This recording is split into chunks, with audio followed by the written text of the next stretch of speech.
Just a couple of bonuses I could throw out there is in the winter months, up your vitamin D3. Okay, vitamin D we get from the sun. Obviously in the winter, we don't get as much sun. Coincidence, the flu season's in the winter. People are getting sick in the winter. Vitamin D is vital for your immune system. You gotta have it. So in the winter months, when you're not getting the sun, up your vitamin D. That's gonna up your immune system and decrease your chances of getting sick. Right? So not all year during the summer when the sun's shining, try to get out there and get natural vitamin D. Get it from the sun.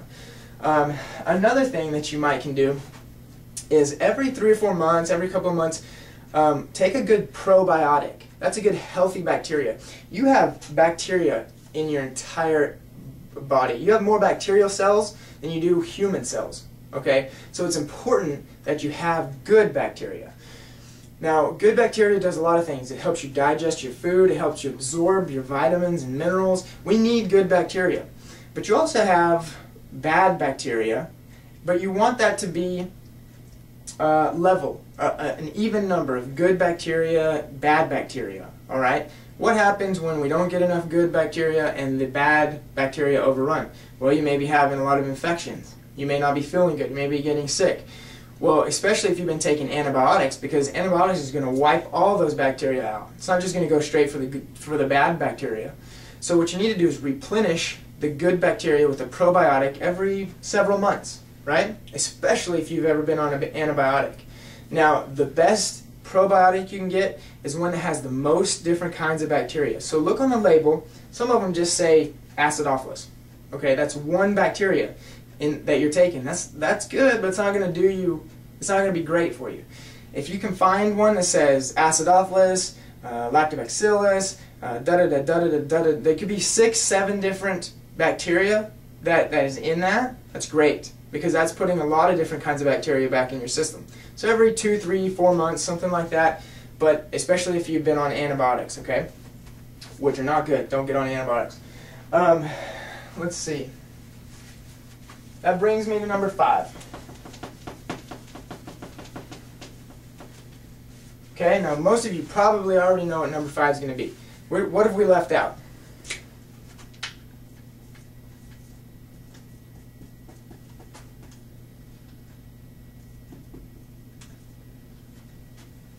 Okay. I always mess that up and get it backwards.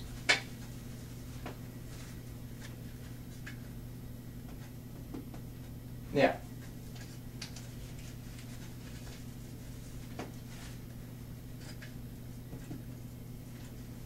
I think I have it right. Anyway, you get my drift, right? Exercise. Exercise is so vital for your health. It's so important. It's a nutrition for your brain, okay? Now, science has known for a long time that exercise was good for your brain. What they used to think is that exercise gets the blood pumping, gets your oxygen moving, and the blood pumping in the brain, the oxygen in the brain was very healthy for it, and that's what made it healthy for your brain, which is good. But now they know the reason why it's so healthy for your brain is because your body is saturated with what we call receptors. Okay? These receptors are tied to your brain by nerves. Now, especially your spine. Your spine is saturated with receptors. Every time you move, you activate some of those receptors. And guess what happens? Those receptors fire to your brain and they light up areas in the brain. And they make your brain healthy. So exercise is a nutrient your brain has to have. Now, why else should we exercise? Well, when we exercise, especially when we do strength training, we build muscle, right? So our muscle, our ligaments, our tendons become healthier. Why would we want more muscle? Okay, have you ever wondered why sometimes especially when you're sitting around, your metabolism goes down and you just gain weight like that? The more muscle you have, the higher your metabolism, okay? Muscle burns fat. Even while you're sleeping, if you have more muscle, you can actually burn fat. Your metabolism will be higher. So there's several different areas of exercise. There's strength training, cardiovascular exercise, and then stretching. All 3 of those are very good. Strength training is going to up your metabolism, it's going to strengthen your bones, it's going to strengthen your muscles, it's going to be healthy for your ligaments and tendons. Cardiovascular exercises like walking or jogging, something that gets your heart pumping. It's going to pump that blood through your veins and arteries, keeps your heart healthy. It's good exercise for your heart.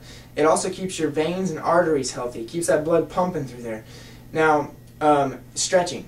Stretching is good for your ligaments, for your muscles. It's gonna keep you limber and keep that range of motion. It's gonna keep those joints healthy. Remember, okay? Why do we have joints? So they can move. Stretching is gonna move those joints through their range of motion.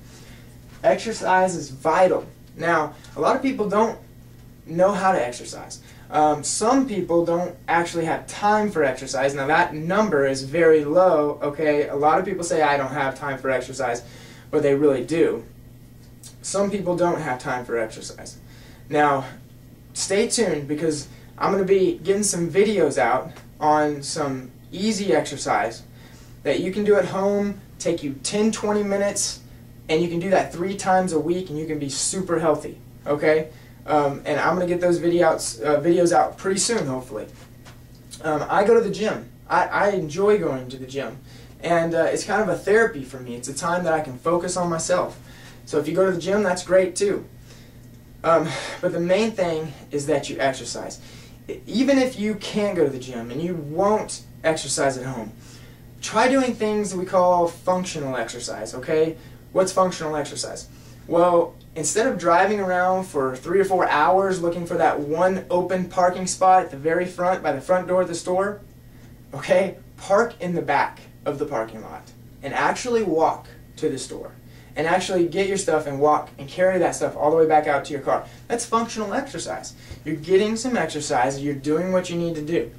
When you're in a building and you need to go upstairs, don't take the elevator, go up the stairs.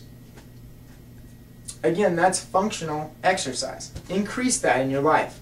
Now, those 5 things are the foundational keys to gaining and maintaining your physical health. Okay?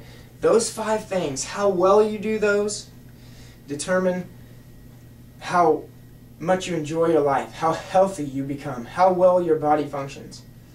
Now, it's not everything. There's a lot of other stuff that you can do or you can't do, but these 5 foundational premises, these are the baseline of health. And if you want to be healthy, focus on these 5. Become better at these 5 things. All right, well that's all I have. I hope you learned something from this video. Stay tuned for more videos, and we appreciate you guys, and we'll talk to you later. Thanks, Dr. Tabor.